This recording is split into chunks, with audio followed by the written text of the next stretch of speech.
You go to your mailbox, you open it up, and inside is an envelope with a card, no window. Somebody has taken the time to handwrite you a letter. How special does that make you feel? I absolutely love receiving handwritten notes. It's one of the reasons I send them to other people because I want to share that experience. That's why I am so excited about today's guest who actually started a company called Handwritten to help give this feeling on a larger scale.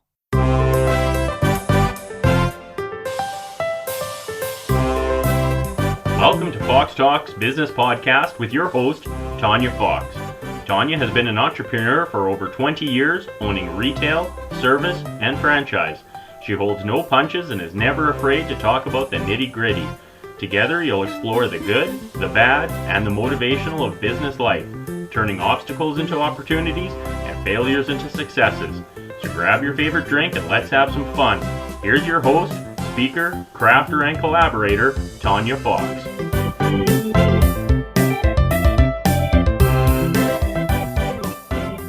So thank you so much, David, for coming on the show today. I'm really excited to have you.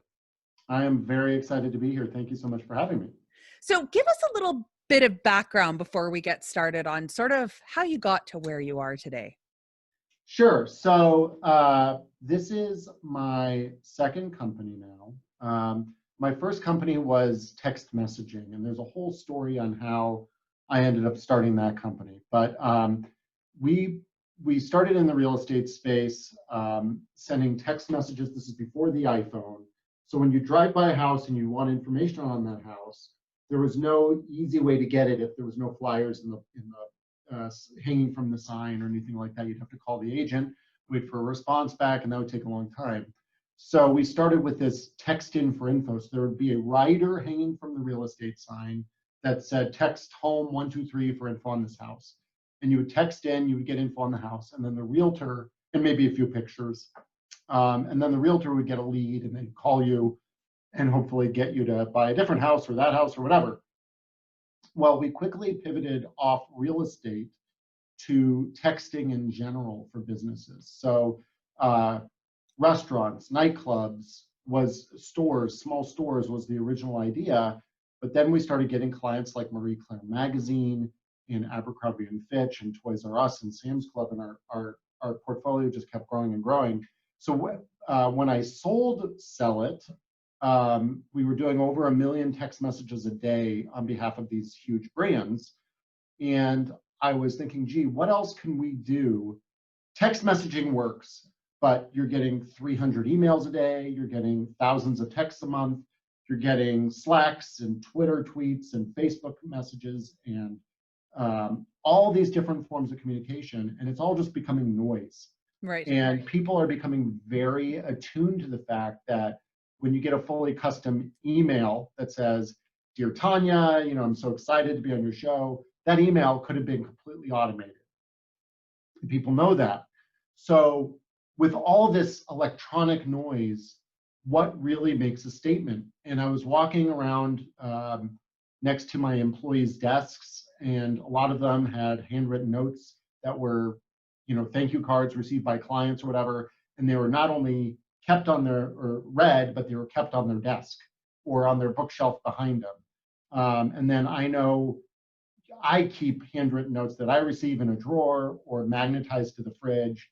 And then when I sold the company, I wanted to send out handwritten notes to all these people, customers and employees.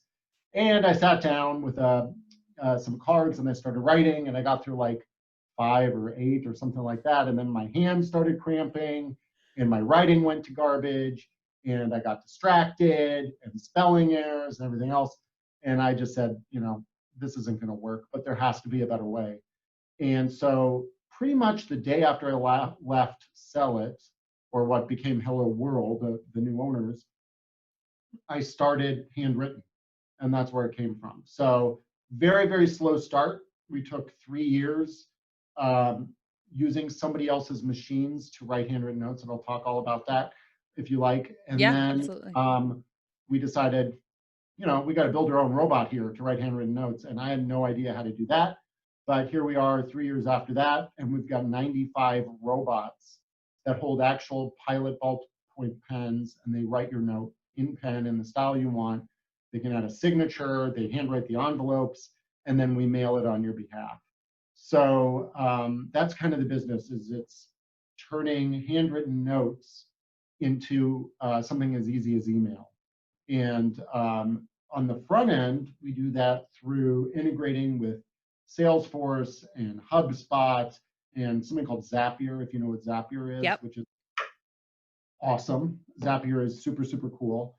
So we integrate with all that stuff. And then also we have iPhone apps and Android apps on our website, and all those ways to get you to input your messages. And then on the output, it's all done via robots. And then in addition to the card, we consider the card the gift. You know, you're sending somebody a handwritten note. But in addition to that card, you can also include a gift card to Starbucks or Bed Bath & Beyond or Target or Amazon. We have all these different gift cards. Or you can insert a business card if you send us your business cards. And now we're getting into larger fulfillment like books. Actually, we have a Canadian company that sends us books, and we handwrite a note, put it with the book, and mail that on their behalf. So that's kind of handwritten. So I love this concept, because one of the things, like you said, that I really enjoy is when I get mail that doesn't have a window. I call it windowless mail, because if it's a window, it's usually a bill or something I really don't care to read. Yep. And so that was one of the things when I started this podcast, is like, I want to make sure that I handwrite. Well, I'm kind of giving it away, but you'll find yours in the mail. But I handwrite a card just saying thank you and sending my appreciation, because we don't get that very often. And I think it's such a nice added touch. So I know what some people are going to be thinking is going, well, that's great. It's a really nice added touch. But when you automate it, don't you lose that personal touch to it? So can you explain a little, because I know that that's a question even in my mind of going, well, that's great, but sometimes I change the message or it's not always the same. Or so how do you keep it personal so that it doesn't feel automated, even though it's handwritten? Yeah, so I joke, I mean, I'll be not so serious for a second. I joke that our service is when it's almost good enough to send the very best. You know, Hallmark slogan is when it's good enough to send the very best, but we're when it's almost good enough. And I mean, you know, even though it's not actually handwritten, it's showing your recipient that you took time out to make this decision to send them a handwritten note.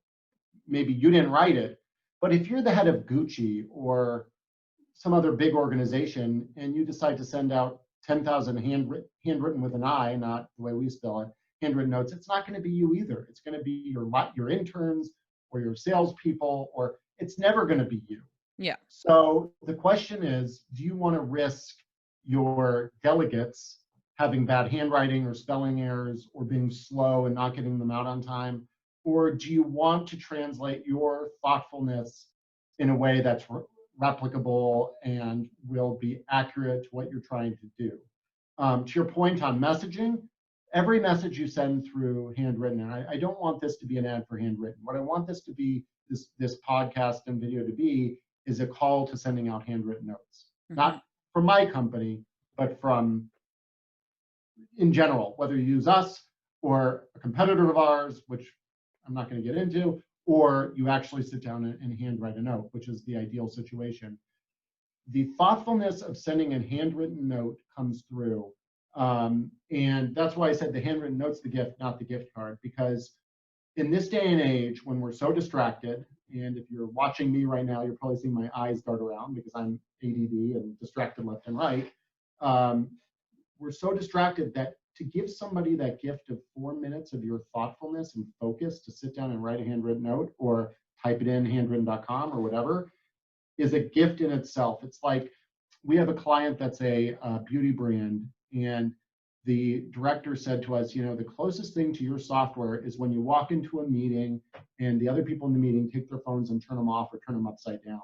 They're making that statement to you that I'm focused on you for however much time we have here. And that's kind of what I'm trying to connote.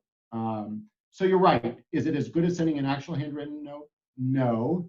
But quite possibly, or hopefully, they will never know that.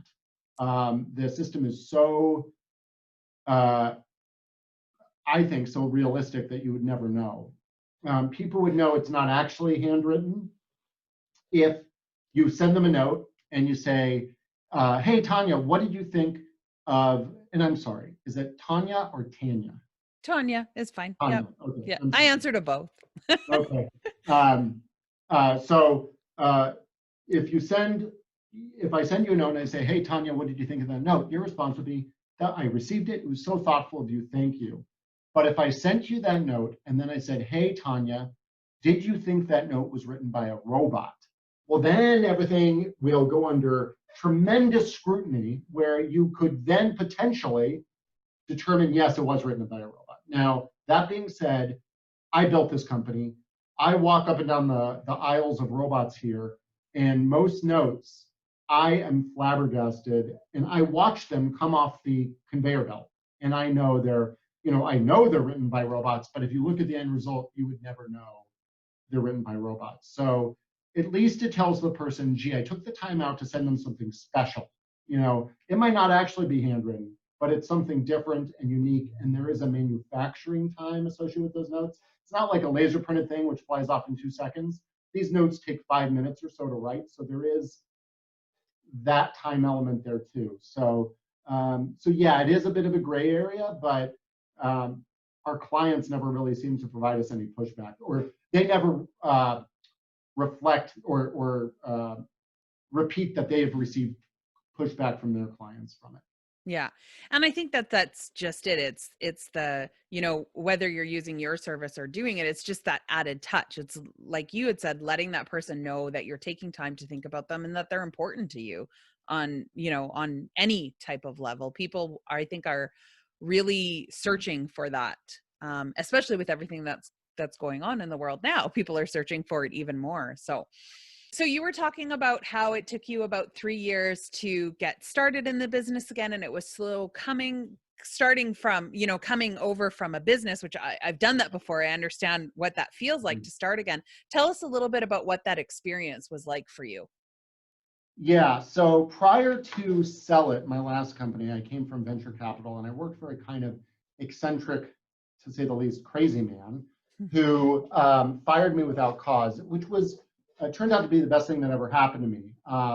Now, I was broke because I had used all my my income prior to that paying down very expensive school debt. So I came out, and while I was pretty much debt-free, I didn't have any nest eggs, so I wouldn't recommend that to your listeners and viewers.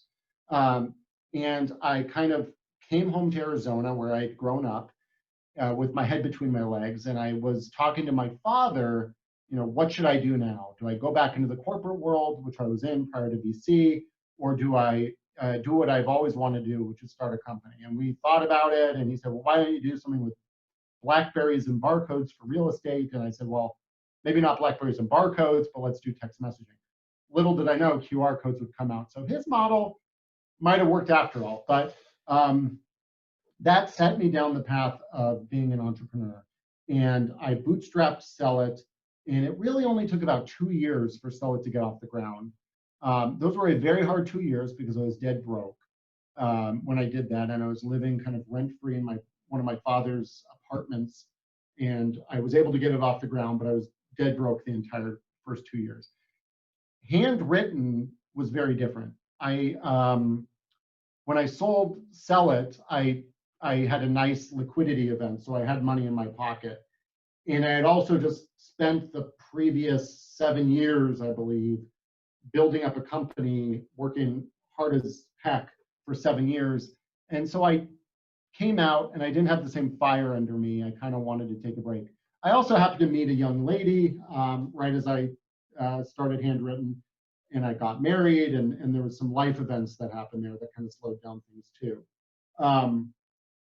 So that all happened, and it really kind of, we moved to Arizona. I was living in Chicago, then I moved to Toronto, kind of ran the company virtually, and then we moved to Phoenix, and we slowly started putting our lives together, and I started building Handwritten, really focusing on it. So the first year was kind of a bust, and then it was like 2 more years. And what happened was, when we started the company, we weren't using our own robots. We were using an off-the-shelf product to write out notes, but it did a really kind of inconsistent job of writing notes. And that would have been fine if we were writing the same note over and over and over, never changed it. We could know how to adjust the paper just so that things would write, and we could know all the little gotchas that would keep it from working. But it did not work when we have our business model, which you could go to our website, type in any message, and we'll write it on pretty much any card quickly and get it out the door. We couldn't afford to do all that fiddling of, oh, move things over a little to the left and try again, then over to the right and try again until you get it right. So those robots really didn't work for us. So out of the necessity, I said, well, we got to build our own robot here. When I said we, I was kind of talking to myself, because it was me and one other lady that was working the robots, and she wouldn't be, she's my head of operations, she's fantastic, but that's not her skill set. So I hired a consulting firm. Actually ended up with, first I worked with a guy that worked for NASA and or Jet Propulsion Labs, and he was, in his daytime job, he was landing rockets on comets, and then drilling into the comet or drilling into the meteor and building this whole thing to do that. So I'm thinking, well, he can make a handwriting robot. He should be able to. And apparently he couldn't. He was very stoned, and he didn't work out. So I wasted several months on that. And then I found a company based in Mesa, Arizona, which is literally right around the corner from us. And very interesting characters, but fantastic. And they came up with a proof of concept robot. And then what I did was I brought that in-house, and I hired a young man from Arizona State University, which is the local university, to build these robots. He was straight out of the mechanical engineering school there. And I said, this will be the greatest job you've ever had. Just wait. And he didn't believe me. And now he'd agree with me, because what he's done is we took that original proof of concept, which was made of all metal and expensive, and we've used next generation manufacturing techniques to use laser cutters and 3D printers and all these new technologies to drastically cut down the time it takes for us to build a machine, and the cost and complexity and everything else. And it's fantastic. And that has really accelerated our growth, because during the first 3 years, anytime I wanted to grow, the cost of buying another robot from this other company was like $8,500. Not only that, I had to beg them for those machines. Very strange company. They wouldn't sell them to me. They didn't want to sell them to me. They limited me to 8 machines, and they write very slowly. Now we have 95 machines. So at 8, you can't get many notes out the door. So it's Right. hampering their business. So I would constantly beg them and say, geez, we're trying to grow a business here. We're not profitable if we're this small. We need to have more machines to scale and gain profitability. So that didn't work. But when we moved to our own robot, we could build our robots for $2,500. So about a third, less than a third of the cost of buying one. It was way more flexible and dependable than the robots we bought from them. And we had total control. We could do whatever we wanted with it. And that really came at a point where we needed that technology. And since then, the last 3 years have been excellent, I would say. I mean, we just made the list of Inc. 500 top fastest growing companies in America. From that time period, 2016 to 2019, through 2019, we grew at 2,560 some odd %, putting us in a position 148 on that list, which actually I was on it with my old company too at 250 something. So we beat my old record. So I'm happy about that. But we've been able to scale tremendously just because we have the space to do so, which is going to sound weird, but you can't grow if you don't have the space. And I mean that physically. Like, we're about to move into a physical space that's way bigger than we need, but I'm not really a spiritual guy, but there's something about having the space to grow, and without that space, you can't grow. So we're moving into a space 3 times what we have here. The robots created the capacity space to allow us to fulfill orders. And wouldn't you know it, the orders came. I'm not saying if you build it, they will come, but you have to build it for them to come, if that makes sense. Yeah, and I think that that's true, right? Like sometimes people try to stay small to, they try to nickel and dime it, but Yep. then nickel and dimes are the only thing that fit in that little hole, that space Yep. that you've provided. Yeah. So since we built our own machines, we've just grown tremendously. We keep redesigning, and now a whole new set of problems are arising because we have so many, we have 8,000, 10,000 notes sometimes going through our system a day. Quality checking, all that stuff has become a much bigger issue. So now we're designing all sort of robotic vision stuff to check notes and all sorts of stuff I never thought I'd have to deal with. But yeah, so I don't know if I answered your question. The short answer is I have two entrepreneur stories. The first one with Sell It was me sitting in the corner of an apartment and grinding it out for 2 years. And then all of a sudden we had Marie Claire magazine call us one day, and that changed my life. And I was able to move back to Chicago and really get Sell It off the ground. This time I was slower because I was a bit tired from the last company. I didn't have as much of a fire under me because I had some money in my pocket already. So it took a little while for me to get that fire back. And now we're all fired up here. So, and I love that goes right with, I always ask my guests what's one of the most memorable pieces of advice that they've received. And yours, which just fits into this, is actually from Conan O'Brien, who I love, that says, Yeah. always get in over your head. And I think that you just described that perfectly.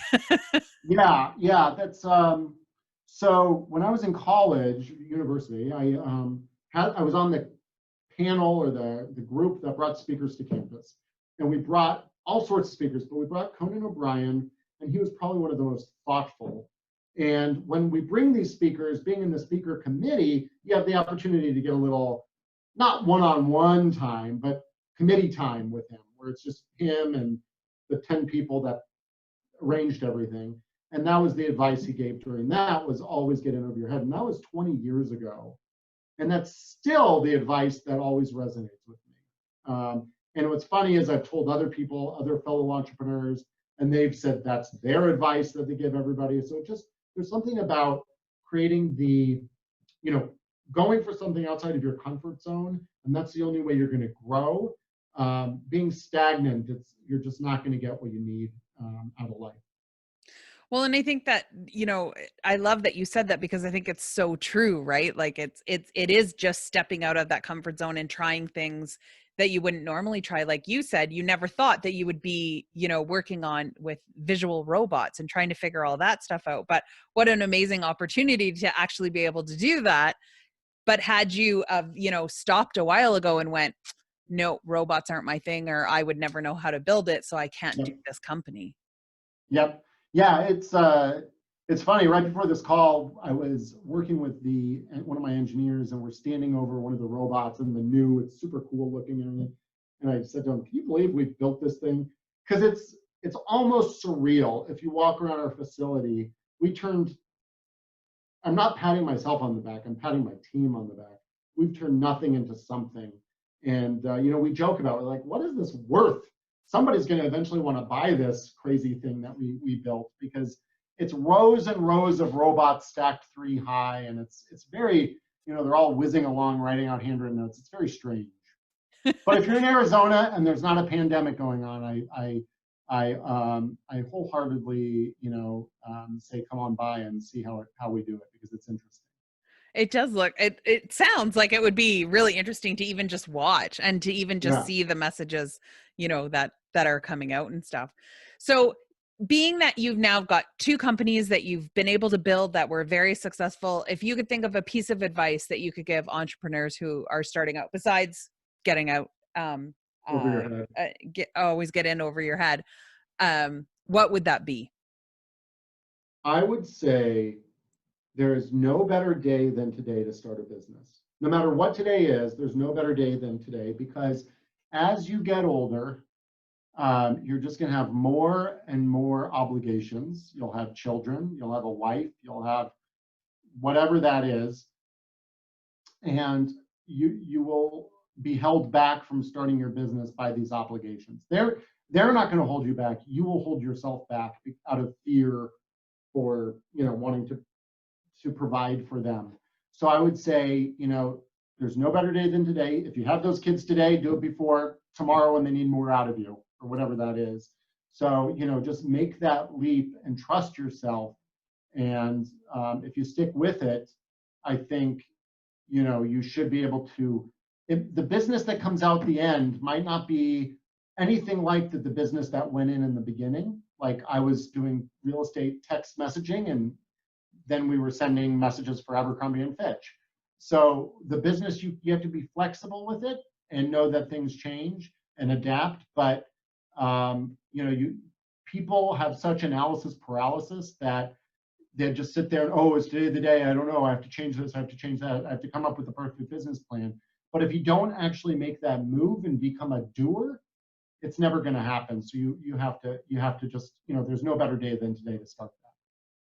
And I love that. I think that's so true. I've lived that in my own life. I remember having my son, and at the same time I had him, about 6 months later, I decided to start a business. And I remember thinking, I don't know, this is stupid. Like, I have a 6-month-old and I'm going to start what am I thinking? And I remember my mom just going, bring him to work with you. He doesn't care.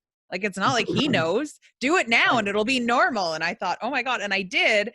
And I did it out of necessity. But what it ended up turning into as the business grew was that it was a family oriented business. So I was able to hire like moms who usually can't get out of the house, because we ended up having a daycare in there. So it sort of evolved into something that I was like, no, I just brought my son because I had nowhere else to put him, and I was too cheap to pay for somebody to watch him. So you just never know when those ideas take off into something that could be bigger. I just love that. Yeah, I completely agree with you. It's it's this business. I had somewhat of a vision. I knew that eventually we'd probably have to have a robot on our own. I had no idea how we were going to get there. And if I sat down, pen and paper, and I said, okay, this is what we have to do. We have to build the robot this way, or I have to hire these people on day one to build that robot for me. We would have built a robot that wouldn't have suited my needs because things change. So we just had to jump in and start and have the bad experience of using this other machine to write notes, to know what we needed to make this business a success. So that has all certainly played in. So if someone is interested in learning more about your company, or even to be able to use their services, what's the best way for them to get a hold of you? Sure. So obviously visit handwritten.com, and it's HANDYTTEN.com. And there's tons of information there. There's videos on how to use the service.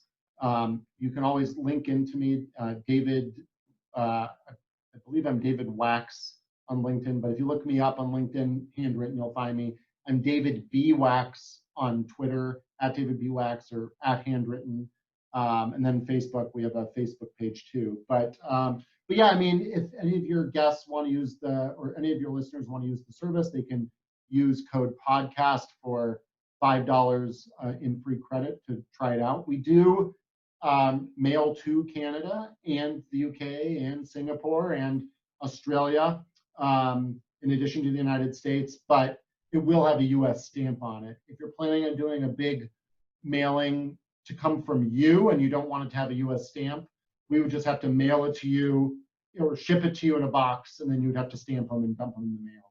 But yeah, we are a global company. We've done some pretty big campaigns out of France, and we mail to Canada all the time. So yeah. Oh, that's so exciting. Well, thank you so much for taking time to come on and being so open with all of your stuff. I think there was so much information in there that people could glean from, and so much inspiration that they can take from it. So I really appreciate your time. Thank you, Tanya. I really appreciate your time. It's been an honor. So don't forget to take a moment to head over to our website at foxtalksbusiness.ca. Click on blogs at the top of the page, and you will find all of the ways that you can connect with David and Handwritten. Also, when you sign up for their service, don't forget to use the special code PODCAST to get your free credit. And as always, I absolutely love hearing from you guys, whether it's show ideas or people you think would make a great guest, or things that you're struggling with and want to know more about. So please always feel free to reach out on whatever social media avenue is the best for you. I absolutely love hearing your comments and suggestions, so keep them coming in. And if you have a moment, I would really appreciate you leaving me a review wherever it is that you love to listen to our podcast. Every review helps us to get this show out to more people and provide even better content. So thank you so much in advance for that as well. We're also going to be starting to feature some of the reviews on our podcast and sending a beautiful little gift just to say thank you for taking the time out of your busy days to do us a favor. And no matter what you're doing today, whether you're sitting down to handwrite a note to somebody, whether you're trying to figure out that today is actually the best day to start your business, make sure that you're having fun. Because if you're not having fun, why are you doing it?